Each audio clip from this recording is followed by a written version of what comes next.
कभी सोचा है कि अकेलापन, जिसे अक्सर एक कमजोरी माना जाता है, वो किसी की सबसे बड़ी ताकत भी बन सकता है? मन की आवाज की गहरी बातों के आधार पर आज हम इसी को समझने की कोशिश करेंगे। तो चलिए शुरुआत ही जबरदस्त आइडिया से करते हैं। अकेलापन ये सिर्फ एक फीलिंग नहीं है, बल्कि जिंदगी का वो मोड़ है, वो चौराहा है जहां आकर इंसान या तो पूरी तरह बिखर जाता है या फिर कुछ ऐसा कर गुजरता है जो इतिहास में दर्ज हो जाए। देखिए, जैसे ही हम अकेलापन शब्द सुनते हैं, दिमाग में सबसे पहले क्या आता है? शायद एक खालीपन का एहसास, है ना?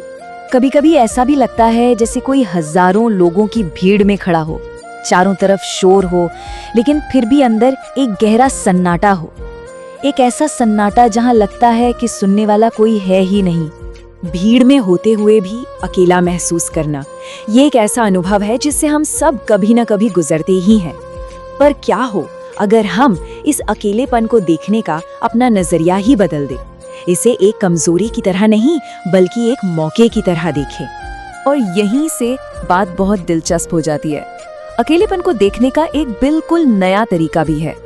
ये कोई कमजोरी नहीं, बल्कि जिंदगी का वो सबसे पावरफुल दौर हो सकता है जहां सारी डिस्ट्रैक्शंस, सारा शोर खत्म हो जाता है और इंसान की मुलाकात होती है खुद से, अपने असली स्व से।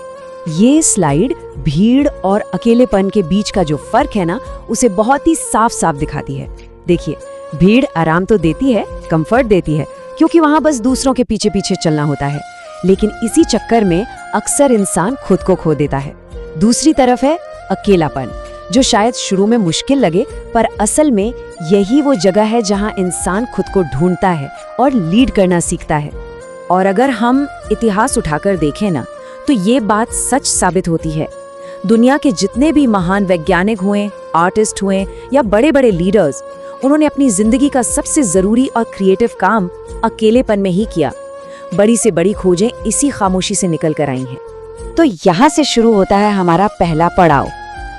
अकेलापन एक इंसान को एक ऐसे मोड़ पर लाकर खड़ा कर देता है जहां से दो रास्ते निकलते हैं, और इन दोनों में से कौन सा रास्ता चुना जाता है, यही भविष्य तय करता है। जब कोई अकेला होता है ना, तो उसके सामने दो चॉइसेस होती हैं। पहला रास्ता है खुद को कोसने का, किस्मत को दोष देने का, जो धीरे धीरे इंसान को अंदर ही अंदर खोखला कर देता है।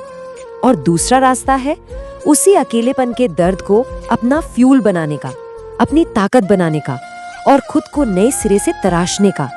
और यकीन मानिए, यही चुनाव सब कुछ बदल देता है। पर यह चुनाव इतना जरूरी क्यों है? क्योंकि अकेलेपन में इंसान के पास दुनिया की सबसे कीमती चीज होती है, और वो है समय। अब इस समय का इस्तेमाल कैसे किया जाता है, सारी कहानी बस इसी पर टिकी है।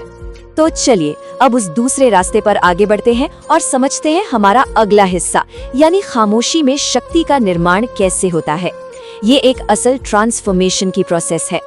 ये बदलाव शुरू होता है खुद से बात करने से, ये पूछने से कि भाई आखिर जिंदगी से चाहिए क्या, असली मकसद क्या है। और जब वो मकसद मिल जाता है ना, तो फिर उसके लिए एक जुनून के साथ पागलों की तरह मेहनत शुरू होती है।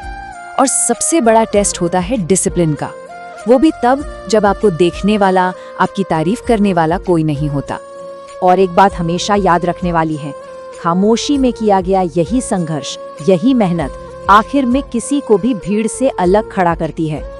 और यहीं पर सोच का सबसे बड़ा फर्क साफ दिखता है। एक आम इंसान अकेलेपन से डरता है, उससे भागता है। वहीं एक कामयाब इंसान उसी अकेलेपन को अपनी सबसे बड़ी स्ट्रेंथ, अपना सबसे बड़ा हथियार बना लेता है। अच्छा, तो सवाल ये है कि इस मुश्किल रास्ते पर चलने का, इतनी मेहनत करने का इनाम क्या मिलता है?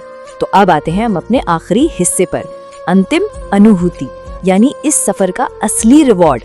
इस पूरी प्रोसेस से जो मिलता है ना, वो बेशकीमती है।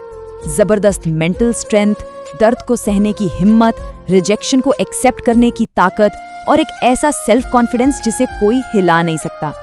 धीरे धीरे इंसान को किसी और के सहारे की जरूरत ही नहीं पड़ती, वो खुद का सबसे अच्छा दोस्त बन जाता है।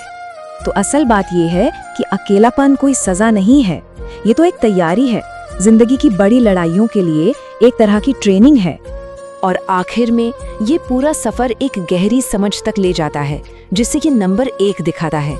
वो एहसास कि एक इंसान अकेला ही काफी है।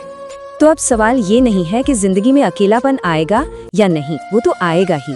असली सवाल ये है कि कोई अपने उस अकेलेपन का इस्तेमाल करके क्या बनाएगा, क्या गढ़ेगा।